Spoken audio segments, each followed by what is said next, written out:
ಇತ್ತೀಚೆಗಷ್ಟೇ ನಾವೇ ಒಂದು ಪ್ರಕರಣವನ್ನು ನಿಮ್ಗೆ ಹೇಳಿದ್ವಿ. ಡ್ರಿಂಕ್ ಆ್ಯಂಡ್ ಡ್ರೈವ್ ಟೆಸ್ಟ್ ಮಾಡಬೇಕಾದ್ರೆ ಪೊಲೀಸರಿಂದ ತಪ್ಪಿಸ್ಕೊಳ್ಳೋಕೆ ಹೋದಂತಹ ಚಾಲಕ ಮಾಡಿದಂತಹ ಎಡವಟ್ಟು ಹೇಗಿತ್ತು ಅಂತ.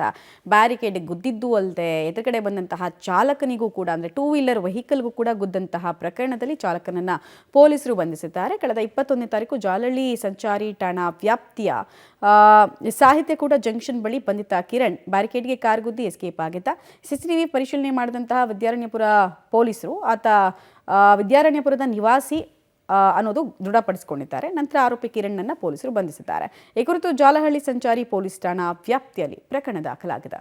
ಡಿ ಟೆಸ್ಟ್ನ ತಪ್ಪಿಸಿಕೊಳ್ಳೋದಕ್ಕೆ ಆತ ಅನುಸರಿಸಬಾರ್ದಾದಂತಹ ಮಾರ್ಗವನ್ನು ಅನುಸರಿಸಿದ್ದಾನೆ. ಒಂದು ಬ್ಯಾರಿಕೇಡ್ಗಳನ್ನೆಲ್ಲ ಅಲ್ಲಿ ಗುದ್ಕೊಂಡು ಹೋಗಿದ್ದಾನೆ. ಮತ್ತು ಎದುರುಗಡೆ ಇನ್ನೊಂದು ವೆಹಿಕಲ್ ಬರ್ತಾ ಇತ್ತು, ಆ ವೆಹಿಕಲ್ಗೂ ಕೂಡ ತಾಗಿಸಿ ಮುಂದಕ್ಕೆ ಸಾಗಿದ್ದಾನೆ. ಈ ಪ್ರಕರಣವನ್ನು ಗಂಭೀರವಾಗಿ ಪರಿಗಣಿಸಿದಂತಹ ಪೊಲೀಸ್ ಇಲಾಖೆ ಆತನ ಹೆಡೆಮುರಿ ಕಟ್ಟುವಲ್ಲಿ ಯಶಸ್ವಿಯಾಗಿದೆ ಮತ್ತು ಆತ ಎಲ್ಲಿ ನಿವಾಸಿ ಅನ್ನೋದರ ವಿಚಾರಕ್ಕೂ ಸ್ಪಷ್ಟತೆ ಸಿಕ್ಕಿದೆ. ಅಲ್ಲೇ ಈ BL ಸರ್ಕಲ್ ಮುಂದೆ ವಿದ್ಯಾರಣ್ಯಪುರ ಬರುತ್ತಲ್ಲ, ಸೊ ಅಲ್ಲಿ ನಿವಾಸಿ ಈತ ಅನ್ನೋದು ಗೊತ್ತಾಗಿದೆ. ಸೊ ಕಿರಣನ್ನು ಈಗ ಇಂಟ್ರಾಗೇಷನ್ ಮಾಡ್ತಾ ಇದ್ದಾರೆ. ಮತ್ತು ಆತನಿಂದ ಬ್ಲಡ್ ಸ್ಯಾಂಪಲ್ಸ್ ಎಲ್ಲ ಕಲೆಕ್ಟ್ ಮಾಡುವಂತಹ ಸಾಧ್ಯತೆ ಕೂಡ ಜಾಸ್ತಿ ಇದೆ. ಕೇವಲ ಮದ್ಯಪಾನದ ನಶೆನಲ್ಲಿ ಇದ್ನ ಆತ ಅಥವಾ ಬೇರೆ ಯಾವುದಾದ್ರೂ ಡ್ರಗ್ ಮೆಟೀರಿಯಲ್ಸ್ನ ಆತ ಕನ್ಸ್ಯೂಮ್ ಮಾಡಿದ್ನ ಅನ್ನೋದೆಲ್ಲ ಗೊತ್ತಾಗುತ್ತೆ.